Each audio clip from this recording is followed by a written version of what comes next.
आत्तापर्यंत तुम्हा आम्हाला सुखी पाहण्याकरता या जगातील साधू संतांनी खूप कष्ट घेतलं बरं का महाराज.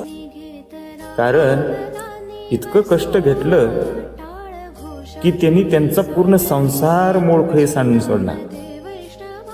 शेवट त्यांना त्यांच्या जीवनामध्ये सुख नावाचं चिन्ह माहितीच झालं नाही, तरीही ते आनंदीच राहिले.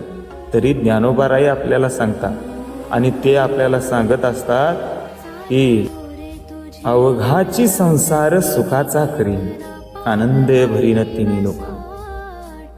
त्या ज्ञानोबारायाला तुम्ही आम्ही त्या काळी असणाऱ्या समाजकंटकांनी पोळीला पीठ सुद्धा त्यांच्यापर्यंत पोहोचू दिलं नाही. अवे नवे तर फुटलेलं मडक्याचं खापर सुद्धा पोचू दिलं नाही. आणि आपण आज त्यांच्या जीवावरती उड्या आणतो आणि पैसा कमवतोय महाराज, आणि पैसा कमवतोय महाराज. हा हा हा हा.